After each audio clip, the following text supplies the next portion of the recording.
Hey there, everybody. Good to see you guys. Jim McCotter live, and I'm Jim McCotter. So glad to have you join with us today. We've got an interesting lineup today. Matt Staver, who's president of Liberty Counsel, a very interesting group that's had a lot of influence in the nation today, and Matt Staver himself, who's president and founder of it. He's going to be on the line in just a few minutes, and you'll see and hear from him the activity that they're involved with, even with the fraud vote and all, where they're involved directly with this, to hear what's going on. We're going to hear from Rudy Giuliani and Sally Powers or Sidney Power and a few others, but especially eventually we've got an exclusive interview with James McGuire, who's involved in a high level in the government and really an internet guru, and has really discovered something in the last 72 hours that is shocking, and we're introducing it here, and it really literally could have a difference of Trump's people picking up and taking this to the courts that could really reinstate Donald Trump. And you'll get to hear it right here in the next few minutes. But first, I want to introduce Matt Staver. Matt is, I've known Matt for many years, and he's a great guy. Matt, there we are. Hey there, Matt. Good to be with you, Jim. Yeah. And Matt, tell us a little bit about yourself, if you would. Kind of give us your bio, if you would, and then I want you to go into what you've done and what Liberty Counsel and you as your team of attorneys are doing, and then we'll discuss briefly where you think things are at in the political realm, and then we'll look at a couple other clips with Rudy Giuliani and a couple of others, and then we'll get to our exclusive interview eventually with James McGuire. So have at it. Sounds good. Well, thank you, Jim, and good to be with you again. I'm Matt Staver, founder and chairman of Liberty Counsel. Liberty Counsel is a religious liberty organization. We have offices in Florida, Virginia, Washington, D.C., but we work all over the United States.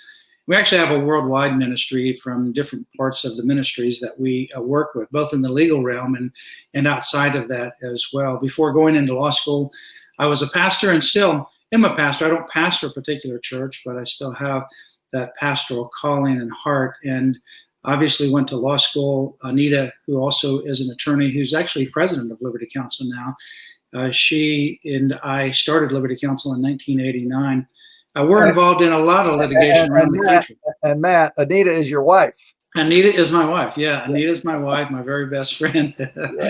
And she's just been a real blessing. And so we started in 1989. We have cases all over the United States Supreme Court. We have a case pending right now at the United States Supreme Court. We've been involved very much with litigation on the unconstitutional COVID restrictions as it relates to churches and houses of worship. And we have cases pending all over the United States.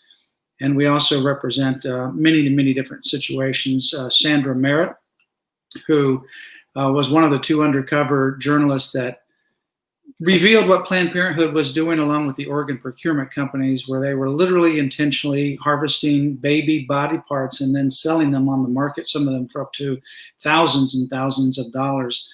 Kamala Harris is the one who actually started that investigation in California, and then her successor, Xavier Becerra, took it over. So we're defending her in criminal court. We're defending her against Planned Parenthood. And this year, of course, we have been very involved in working with pastors and churches, as we are, talking about the importance of voting, our civic responsibility, our biblical responsibility to vote biblical values.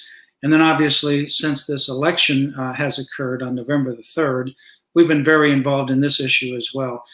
Jim, just a point here. Going back 20 years, we were involved in the Bush versus Gore litigation, and Anita and I and the rest of our Liberty Counsel team litigated for 5 straight weeks, nonstop, and it didn't end until December 12th, when the Supreme Court issued the ruling. On December 13th, Al Gore conceded. But to kind of get perspective, there's so many people that say, well, the election is over. No, it's not over. It's far from over. There are contested states.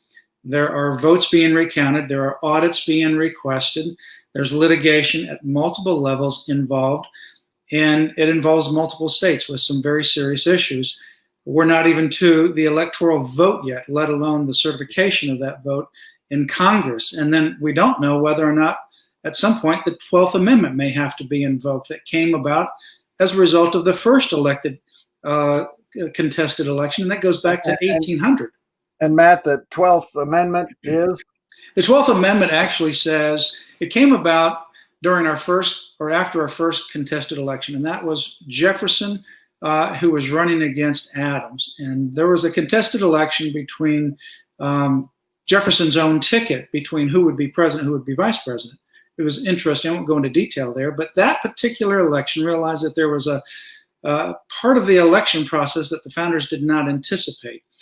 They did up until a point, but they didn't anticipate what would happen in the particular situation with Jefferson. So the 12th Amendment was added to the Constitution in 1804, I believe is when it was actually ratified. Mm-hmm. And that says if neither candidate, or if you have multiple candidates, get a majority of the electors, then what we ultimately have is a vote that begins in the House. But it's not the constituted House as we know it right now. It's one state. Each state gets one vote, and they vote for the president. So it's Delaware has one vote. California has one vote. It's not the current makeup of the House. Uh-huh. And obviously there's more Republican states than there are Democrat.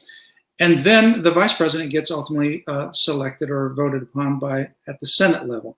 So that has not ever yet been invoked. It's been very close. And in fact, the election of 2000 was one of the closest in our modern history to having to resort to that particular amendment. But the litigation played out. To kind of get perspective, Jim, November 27, Al Gore filed a lot of cases. The last case he filed was after Thanksgiving, November 27. So when people say, oh, there's already a president-elect, no, there's not.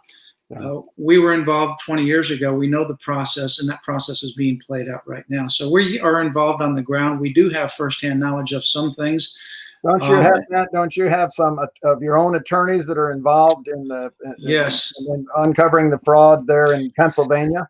Yes, exactly. One of our attorneys out of our Washington, D.C. office has been asked by the Trump campaign to be an official observer. And of course, to do that, you have to get also authorization by the Republican Party, in this case in Pennsylvania. So he got authorization from both. He is an official observer. But the problem is that in Philadelphia, for example, they're not allowing our attorney, who's an official observer, or any other representatives of the GOP to observe the counting of the ballots. So they're being counted after the election is over, which is a legal issue that's before the Supreme Court, by the way. Yeah. And they're not allowing anyone from the GOP or the Trump campaign to watch the count. Now, if that shoe was on the other foot, Jim, the media would be all over this, but they're ignoring it. This is a serious violation of election law, and it undermines the confidence of what is being counted in Pennsylvania. That's just one of many situations. Also in Michigan, for example, a friend who was an attorney with Liberty Counsel, now a law professor, lives in Virginia. She heard about people in Michigan, her home state where she graduated from high school. It hasn't lived there for many years. Her parents still live there. She heard about people, women, being fraudulently registered under their maiden name. So she went to the Michigan website, and lo and behold, she's been registered there as a Democrat in Michigan. She is a Republican. She's not voted in that state. She's not been there for decades. She's been married for decades. She posted this on her social media, and a friend of hers who is living on an Air Force base in Alaska, she also went to the website and found, lo and behold, she also was registered under her maiden name in Michigan. Wow. What she also found is other high school classmates who still live in Michigan are not so registered under their maiden name. So you see that there's a apparent pattern. Women who have lived in Michigan but have long since left and don't vote there and have been married have been registered as Democrats by somebody or something in the state of Michigan. Why? Because they would never know. Women who still live there, who do vote there, they haven't been similarly registered because they would likely be able to detect that. So That alone raises, Jim, serious questions about this election. Well, the problem is, and you tell me, Matt, it seems like to be able to get these things in front of a judge that is an honest judge, and to have enough that could actually change the count in the states. And I think those are the two big concerns. Yeah, it's a very big concern. There's two things on that. Just one other point. We did some independent research last Thursday, and we heard about dead people who had been registered in Philadelphia or Pennsylvania. Right. Jim, we discovered ourselves on the current website 1,601 individuals between the ages of 100 and 202 years of age that are not only registered, but they asked for mail-in ballots for this election of 2020, and most of them sent those mail-in ballots back. Now, we haven't been able to verify whether their votes have been counted, but I'm telling you, these are not just bad rolls that have not been cleaned out for over 100 plus 200 years.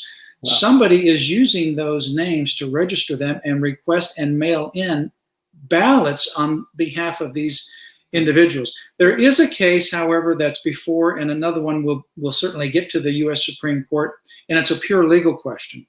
Yeah. And it involves the case of Pennsylvania. Yeah.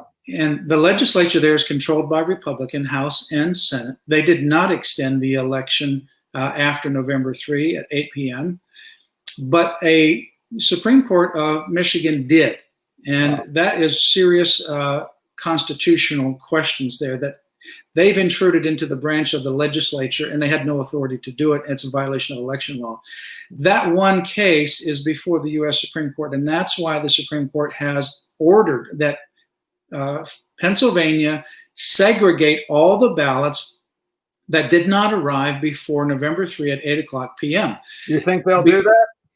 Well, many of the counties said that they were doing it, but some counties and some places like Philadelphia have not indicated that they will do it. Yeah. But that one decision, was that extension of the election for these mail-in ballots constitutional or not? I think it's unconstitutional. And if that is the ruling at the Supreme Court, that will throw out all of these ballots that came in after 8 p.m. on November the 3rd. Yeah, we need to keep going here. One thing that you said, though, that's so amazing that I think most people don't realize, that Kamala Harris was the initiator of the lawsuit against the group that was disclosing the selling of baby parts. Instead of prosecuting the people that were ripping babies apart and selling their parts, instead of prosecuting them, Kamala Harris prosecutes the person that disclosed and discovered it and showed it on video. That's shocking. I mean, that's mind-boggling. It really shows where she is on this issue. This case has now become the most expensive case in our history, defending Sandra Merritt, because and you're still defending it. We're still defending her. Yes, the case is now up on the Court of Appeals, both in the criminal case and I should say the civil case, and the criminal case is still ongoing. Matt, people need to help you, because you do this voluntarily. You do it free for these groups, and you're only get your money through donations to help people like this. That's correct? Right. That's correct. Our website, for those that want to learn more about us or donate, is just two letters, lc.org, lc.org. So, we do all of our representation at no cost. Yeah, Matt, incredible, Matt. We need to pray that that you win this, and I ask myself, how can any Christian, they either are a phony Christian, or they're a very uneducated Christian, or they're walking in the flesh, how anybody could ever vote and support Biden and Kamala Harris when they are not just supporting, or not just neutral, but they're actually supporting what would be considered murder according to the Bible. Yeah, in voting, voting is a duty for all of us, and certainly for Christians. It's a duty. How you believe and act on Sunday, you need to believe and act on Monday and Tuesday and the rest of the week as well. And you can't bifurcate those two. No. And the Bible has a lot of information about life and God being the author and creator of life. And when you vote, you are actually appointing an agent to act on your behalf. So you better make sure that that agent represents your beliefs, because you'll be held accountable for that. And if you don't vote, you're allowing somebody else to appoint that agent for you. So it's just as bad. We have to be very consistent with our biblical values. And we have to, there's so much opportunity to learn about people and their positions. Right. And elections, I said this before the election, this is not a personality contest. It's a policy contest. It's a policy comparison. And we need to look at the policies. Yeah, we're going to have to keep going. We've got a little clip here with Rudy Giuliani that he just shared yesterday, and I think they're pertinent. And Matt, if you can stay with me, I'd like you to look at some of these, and then especially when we get to James McGuire in a few minutes, because his is here and now and totally new. So Vince, can you pull up what Rudy Giuliani just said on Maria Bartiromo yesterday?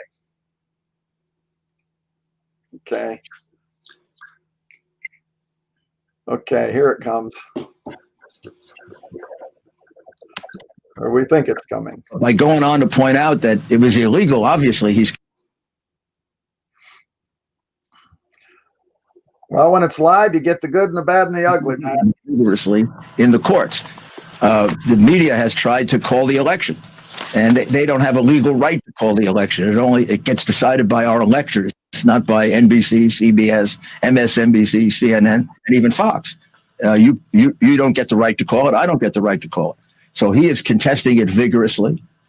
As he's gotten more evidence of the rigging that went on, he's really outraged. And I am too. I mean, it's way beyond what people think, including a very, very dangerous foreign company that did the votes in 27 states, a company that's not American, a company that's foreign, a company that has close ties with Venezuela and therefore China, and uses Venezuelan company software that's been used to steal elections in other countries. I mean, I don't think people have any idea of the dimension of the national security problem that Dominion creates. This Dominion company is a radical left company.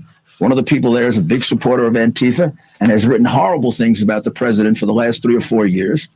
And the software that they use is done by a company called Smartmatic. It's a company that was founded by Chavez and by Chavez's two allies who still own it. It's been used to cheat in elections in South America. It was banned by the United States about a decade ago. It's come back now as a subcontractor to other companies. It sort of hides in the weeds. But Dominion sends everything to Smartmatic. Can you believe it? Our votes are sent overseas. They're sent to someplace else, some other country. Why do they leave our country? Yeah. And this company has tried and true methods for fixing elections by calling a halt to the voting when you're running too far behind. They've done that in prior elections. Now, what happened on election night?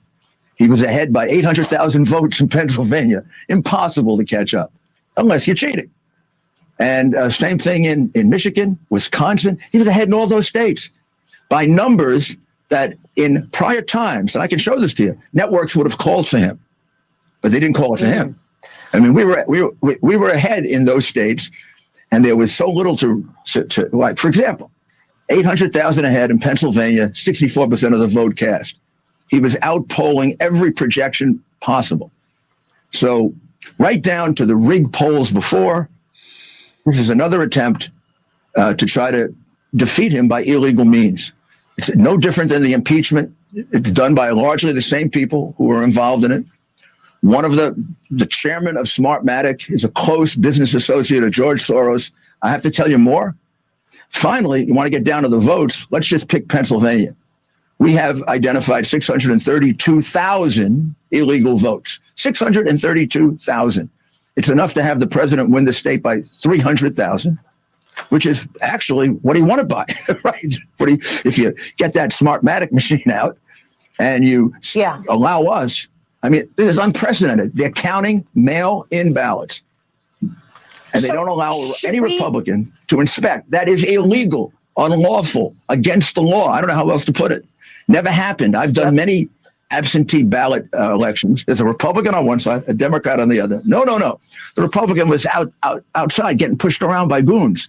When they finally get in, they're 20 feet away and they're told to use binoculars. Binoculars, the only way you can tell whether a mail-in ballot is valid is by examining the outer envelope. The minute you remove the outer envelope, it's gone. You can no longer validate it.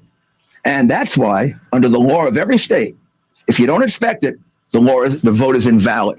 There are cases, including in Pennsylvania, that have been overturned for just a few ballots that were handled that way. We can prove that 632,000 ballots were handled that way, particularly in Philadelphia. And if you tell me that Philadelphia doesn't cheat in elections, I will tell you you're living on Mars. Okay.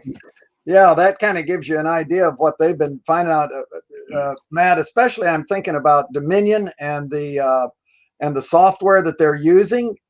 To me, that most people aren't aware of the fact that, like he said, our votes are going through Venezuela or these foreign countries. How much are you aware of that, Matt? What can you tell us about that? Well, I wasn't aware of that until obviously this election came out. I do know I have a good friend that was on the election task force that President Trump appointed shortly after the 2016 election, and he was inaugurated. And he was the former Secretary of State of Ohio, mayor of Cincinnati, a former ambassador as well. And he was on that election committee, and it was designed to investigate fraud. I can tell you that all the Democratic states from which they requested information refused to provide it, and ultimately sued this task force. They had so many lawsuits that they ended up shutting it down. So it never completed its investigation. But there are serious concerns that we see on the ground in Pennsylvania, in Michigan, for example, in Antrim County, Michigan, 6,000 votes that were supposed to be, and this is in a county now, 6,000 votes that were cast for Trump were credited to Biden. The only reason that they found that is because they did some independent auditing or investigation, and they realized, hey, these 6,000 votes are not Biden votes, they're Trump votes. They actually ended up moving them over to Trump. But that particular software is used in a good portion of Pennsylvania and in most of the states, as Rudy Giuliani has said. Yeah, and later they were saying that it's just a click and you can move around the votes. And in fact, what they were saying was the night Philadelphia waits until that night to know how many more votes they've got to change, and that's why they don't have any of the down votes on it, because they were clicking them as fast as they could just to put in the Biden votes, and which really makes sense. Hear what Sidney Powell said here. She's really interesting. We'll take just a minute to pull Sidney up, who's also the attorney working with I don't know, do you know Sidney Powell, Mike or Matt? I don't know her personally. I know her from representing General Flynn, and of course what she's been saying with regards to the software issues that she's discovering. Okay, pull that up, Vince, if you would, Sidney.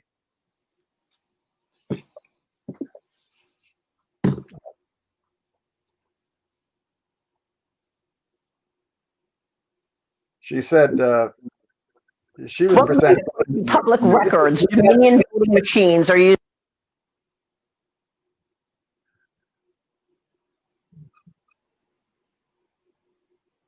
This needs to spool up, but here it goes.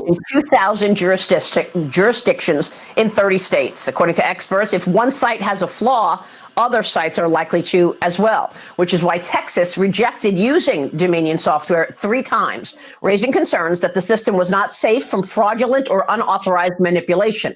That's troubling, given we already know that at least 2 software glitches in Georgia and Michigan occurred on election night. Attorney Sidney Powell is leading the charge against Dominion, and she says she has enough evidence of fraud to launch a massive criminal investigation. Sidney, thanks very much for being here. We appreciate your time this morning. I want to get right into it. We just heard about the software made by Smartmatic from Rudy, and I want to get your take on what you and I spoke about just a few minutes ago, and that is a gentleman named Peter Neffringer. Tell me how he fits into all of this.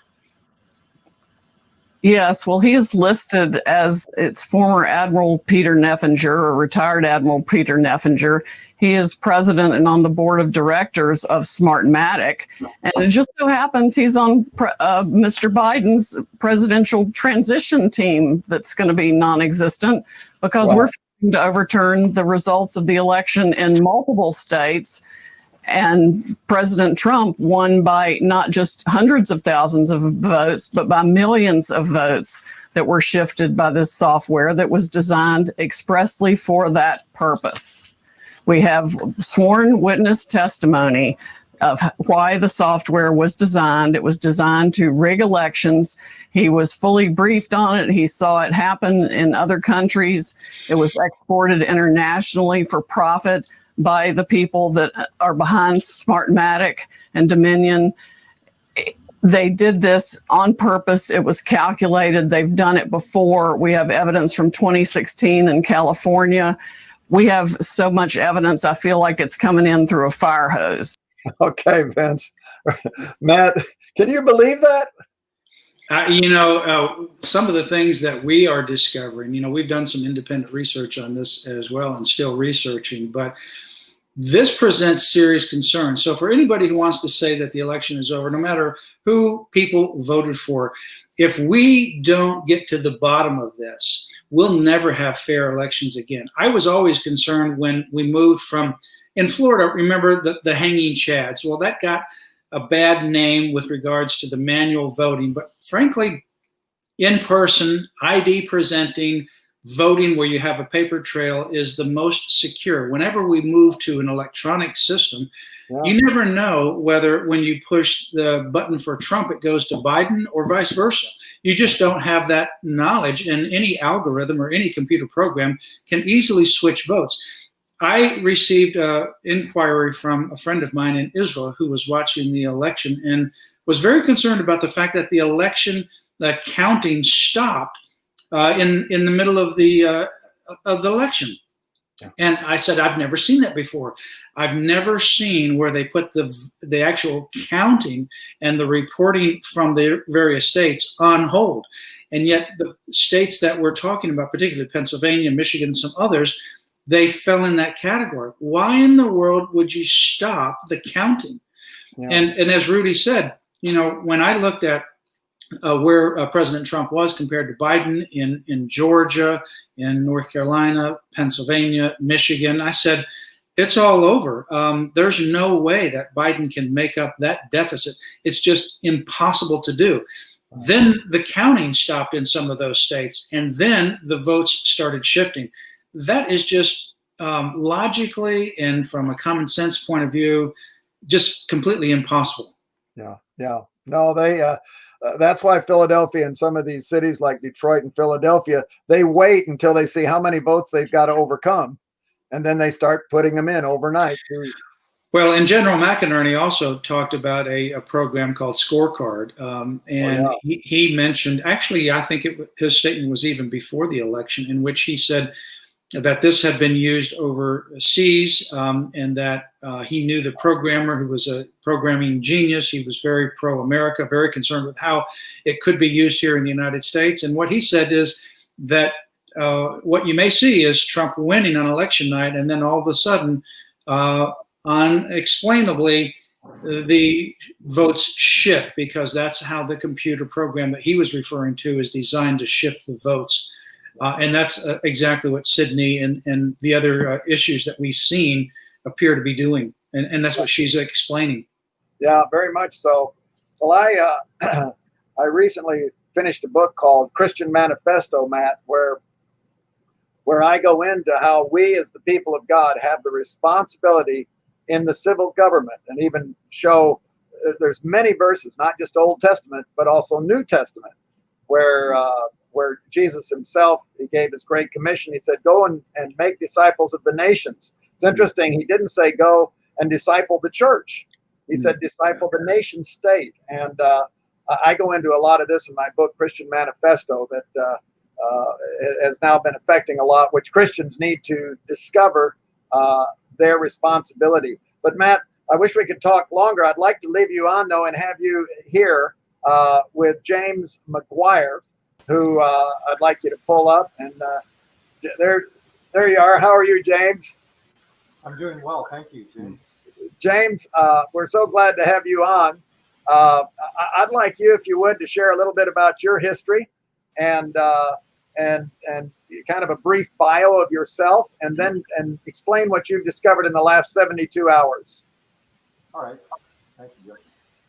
So I've been a database administrator for the U.S. Army Corps of Engineers for about 46 different district databases worldwide. And I've also worked for the Sheriff's Department for a few years in combining the commercial crimes of databases all over LA County from the various police departments. And Sorry to interrupt. Is the volume on that? Are you able to hear that, Matt? I'm able to hear it. It's low, but I can hear him. Yeah, it's pretty low. So we need to turn it up, James. Okay. So can you hear me now better? Just speak up. All right. I'm a database administrator for the U.S. Army Corps of Engineers, and for 20 years, and then I've also worked for the LA Sheriff's Department. And I've been downloading these databases for the registration lists on the Corps, and I've found several things that have been very concerning. What really started me looking at this was when I went on the websites, I found out that there were several websites advertising that we could get you a ballot within 24 hours. And you don't have to have any address, you don't have to have any IDs. You could register your address as a homeless site. And so I got to thinking, well, what is to prohibit people from creating fake people and registering them at some homeless site? And then I thought, well, then we should be able to prove that from the databases. So I started looking at these registered database lists and seeing all these homeless shelters pop up and starting to do count of the number of registrations at these addresses. And I think one of the things that I've discovered is that it seems like a lot of people are assuming that people won't cheat. And my daughter, for example, she's in medical school and she's studying to be a nurse. And there are several students in the class that when they were in person in the class, were barely passing. And now that they're on Zoom and that they can look at other resources and take quizzes, they're all of a sudden scoring 100%, several of the students on the exams. And these exams are exceedingly difficult and virtually impossible to get 100% on. The idea is that we can't assume that people will not cheat. We've got to put things in place to catch those, just like we would catch those who speed. People will speed in their cars and they'll go just about as fast, several people will, as they can get by with it. So anyway, I thought, well, let's look at the registration databases, because when you do a recount of the ballots, of the ballots that are cast, if those ballots that are cast are fraudulent, you're going to recount that is fraudulent. And so when I look at the addresses, we could see those addresses, even of those fake addresses. Somebody has to put some address down, even a homeless shelter. And we could see how many of those addresses for the number of registrations that were at those addresses. And so I started doing the counts and summing them up and starting to look at some. And there are some of these places that have thousands of ballots at some of these addresses. Now, it's also very common that I found out that college universities are having a lot of students just register. Now, the normal case is that a college student will still have their home address as their address, but they could also register to vote. If they're out of state, they could register to vote, cast their ballot, and they also get one at home. And they could also cast that one as well. And so we can find that out by looking at the databases and tying the states together. So that's what I've been involved in, to actually take the data and prove these false counts. Many times there's a lot of hearsay, and there's people who say that I saw this or I didn't see this, and courts have never really cast out elections because people couldn't observe them. So I thought, where can we get the solid proof that we've got all of these false registrations? So, of course, the other things that I've noticed is that we have hundreds of dead people from the 1800s in these databases. We also have many duplicates. We have all these homeless shelters that are popping up in the place. One instance I found, and here's the other thing, is I have taken these addresses that are in the registration databases and Google Maps, and you can zero in on, just like you can zero in on your, I was able to zero in some of these places, and you've got a house out of nowhere, and it has a couple dozen registration ballots there. What are they doing there? And normally, like Google will zero in on a business or a shelter, and they'll put a note above it saying that this is a home. But in many of these cases, not true. I found a campground that had a bunch of RVs parked at it, and they had about 30 different ballots there. And what is a, this is not a trailer park. What this is a campground. And then you've got 30 different ballots, and you can Google in and zoom in on. These aren't permanent. These are RVs that are in and out, and they probably have a home address as well. I mean, I could see one or two of these, and maybe they can claim that's their home address. But when you have a whole bunch of these at a single address, then they become very suspect. Another thing that I've done is to start summing up all of the registrations, because we've had all these mail-ins, right? The government is mailing out to all of these people ballots, and some of my daughters got 2 ballots. Yeah. And then we have a very high voting rate. For example, in Michigan, which is one of the states I've been doing some examining in, they have 79% ballot registrations for the population. But if you actually zero in on the cities, you can see that many cities have over 100% of the population voting. What's wrong with that picture? Another one that I did, just real quick, I mean, there's so much I could say, but I looked at a senior living village center. Look at the year of birth, those voting, and 3/4 of the year of their birth was 2002. That puts them at 18 years old. What's wrong with that picture when you have a senior? And I was able to zoom in on it and see that in Google. Yes, it was a senior living center. Probably those seniors weren't really voting, but somebody else registered for them. But they evidently made a mistake of putting on their year 2002. But see, these things could all be suspect. We can't prove that these people were not able to vote. We could red flag them and start investigating them. And my guess is that we're going to be able to find tens of thousands of votes that should have been not cast, or registrations that should not be allowed in the first place. Yeah.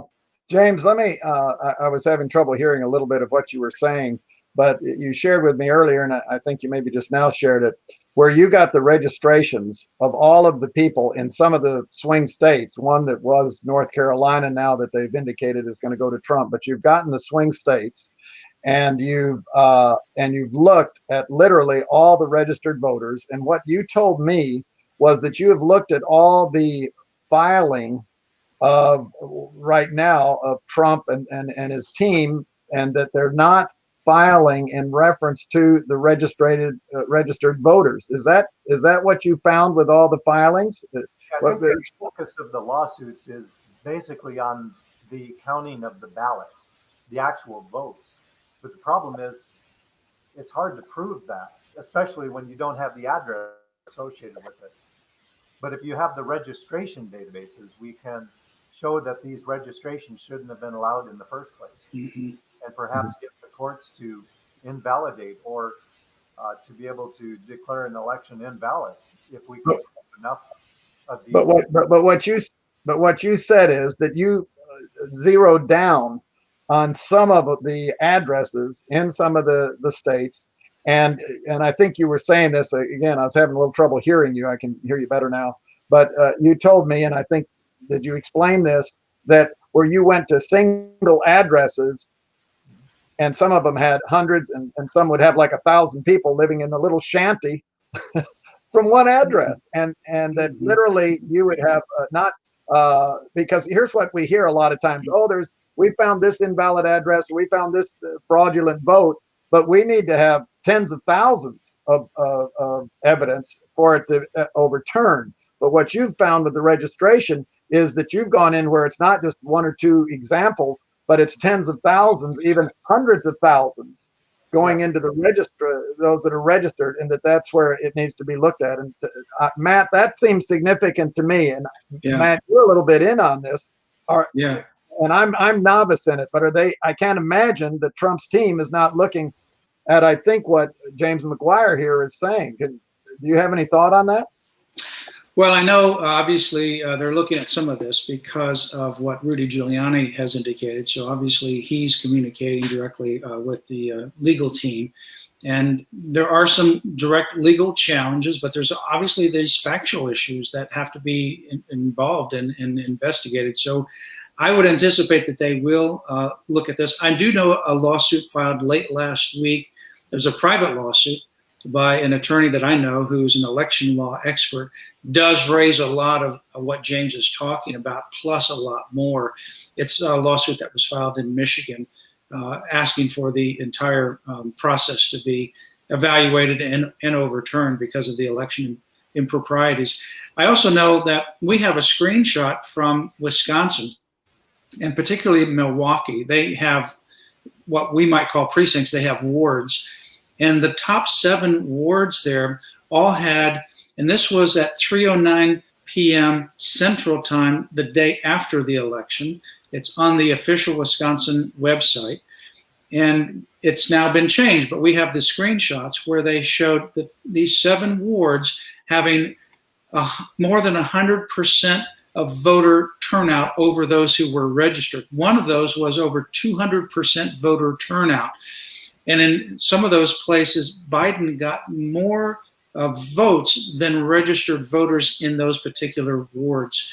We have the original screenshot up. So it goes right along with what James is saying, and also with what we've discovered with regards to registering women in their maiden names in Michigan who no longer live there, using their parents' address. And obviously there's married women. They've been gone from their parents' house for decades. And that clearly is happening. We have an affidavit that is now submitted to the campaign as well as the Pennsylvania or the Michigan GOP with regards to that. Yeah. James, we're going to have to close off here pretty good. Why don't you sum up what you think is the issue, and maybe how you would phrase is not being looked into or needs to be looked into. If you can just kind of sum it up, and what you think is most critical, how would you put it? Sure. I think that we should make sure that these registrations are valid for future elections, for sure. And I think that we could involve some of these results and these reports to the courts. So that way we could show through various avenues that there are hundreds of thousands of false registrations. And we need to investigate into these more clearly. So I think that's the bottom line. We need to look at it not only from the destination, which are the voter ballots, but we need to look at it from the registration. And the registrations haven't changed. So the registrations are data that should be not modified. Ballots, we could take away the addresses and we could modify and we could add. Those things are difficult to prove sometimes, but the registration databases, we've got some hard data with large numbers that I think should be considered. There's a lot of different things that I have done, and I've been actually shocked at the number of false registrations that have come out here. And I'd like to be involved in the process. I'm trying to get a hold of somebody so I could actually join the teams. I'd like to even take a couple weeks of my and then volunteer if we can help get Trump elected. Okay, well, you may get a call after this, and Matt's plugged into a lot of the people and even has some of his own. So, Matt, why don't you close off with what you think here? We need to break off here. Well, I think that it's indisputable. You know, if you look at the media, they say, for example, that they use the term Maidengate. Well, they say there's no evidence of Maidengate. I have a sworn affidavit. I've talked to the individual, and we know of others where that has actually happened in Michigan. Don't listen to the media because they already have called the election. They did that a long time ago. But the media doesn't have the final say. We haven't even come close to the electoral process. That doesn't happen until December the 14th. But if we don't have the majority of votes at that time in the electoral process that are undisputed, then we move into January. And if January we don't have it, then we move into the 12th Amendment issue. So there's a lot of activity that must take place. There's recounts. Well, there's votes still being counted. There's recounts. There's audits. And there's litigation. And there's a lot of process. So don't listen to the media. These are serious, serious questions that have to be investigated because, let's face it, if we don't get it right on this one, and if we don't stop this fraud from happening, we'll never have a free and fair election again in our lifetime. They'll all just simply be smoke and mirrors, and they won't really mean anything. That is what we see in foreign repressive regimes, but now it's come here to our own America, and we've got to take it seriously and stop it. Yeah. And the great thing in our country, we've got the opportunity, or at least we still have the opportunity. We may not have opportunity ever again like we have right now. We're in the 11th hour. Pray to God we're not a dollar short and an hour late. But thank you so much, James, for the work you have done. And you may get a call on some of this. And Matt, I know you've been right in the front line there, and we just appreciate your ministry and your service for the Lord, and really that affects all of our lives. I mean, so many of you, so many Christians are just living their lives, and they don't realize how it's closing in. How the Marxists, the socialists, virtually even communists, our lives are threatened, and the people of God don't know it. If we don't wake up now, we may not have opportunity in the future. We need to. It's hard to imagine because we've lived in such a wonderful country, but now may be our 11th hour that we need to move. So, gentlemen, thanks again, James. Thank you, Matt. Good to have you on the show with us. Thank you. And I just want to close off and telling all of you all that I appreciate being with you. And we need to pray for our country. We're at a critical time. God commands us to pray for the country and for our civil leaders, which is the same as working. Faith without works. Faith is the essence of prayer, and without prayer, without works, is dead. And so God wants us. It says in Jeremiah 29:7 to work for the city that you're in, and to pray, to work and to pray for its welfare, because its welfare will be your welfare. So God wants us to win people to Christ. He wants us to build people up into Christ. And in our nation, we actually are the ones that have the authority that God has given us, the privilege, the unique privilege in the United States of America, where the people actually determine the civil leaders who they want to represent them. They have the bottom authority. So you and I as believers, God has given us that.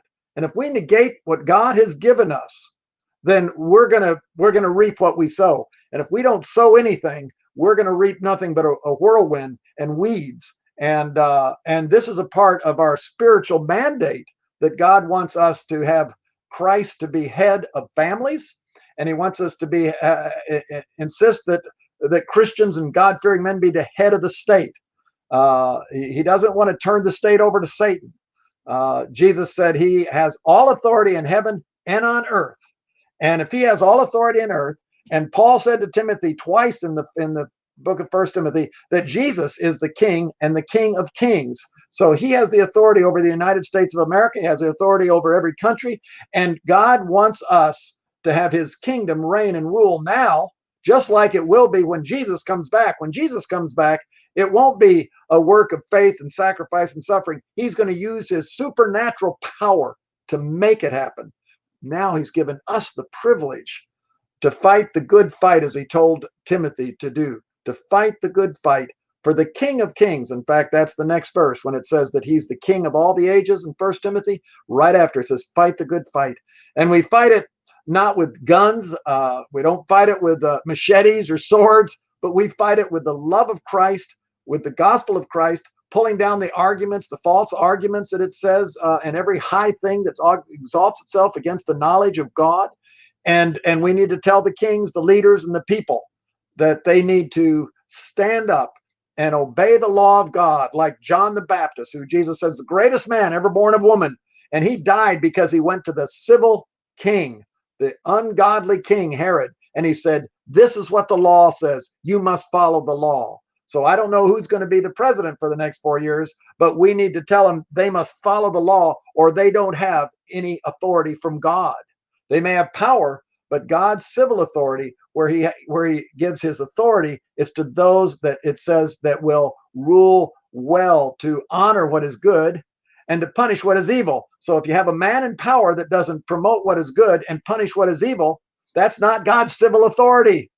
God may allow that person, in fact, will allow that person to judge us because we have not put in place who we could put in place. If Christians would stand up, if Christians just would vote, there isn't a city in the United States that they couldn't take over with God-fearing men in leadership as a mayor of a city, head of the city council, the school boards. There isn't one city in the United States that I don't think that would happen if the people of God would stand up, proclaim the law of God, and vote to get their representatives in those positions.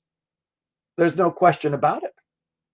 So may God get a hold of us, because it's going to affect our families. It's going to affect the church. It's going to affect the gospel getting out. It relates to people being saved. That's why Paul said to pray for those that are in authority, because he wants all men to come to the knowledge of the truth. Paul said that the gospel, he said that the word would run and be glorified. It's been dishonored, the word, and now it's not only being pulled out so it can't run, it's being the word of God, the 10 commandments. God's word is being pulled out of the schools, pulled out of the institutions, pulled out, and now it's not being glorified or honored anymore. We need to reinstate it, and we need to run with the gospel. And all of us have the responsibility. If we love our children, if we want the future generation to have the freedom we've had in previous generations, we need to live not for ourselves anymore. We need to lose our life for Christ. He says, if you keep your life, you're going to lose it. But if you lose it for me and the gospel, you're going to find it. And that's to find life indeed. And Jesus is worth it. He's coming back. This is our time until he returns. Jesus said, I want you to do business until I come back. So we need to do business for the kingdom of God. Seek first the kingdom of God. Thanks, guys. See you tomorrow at 4 p.m. Lord bless you.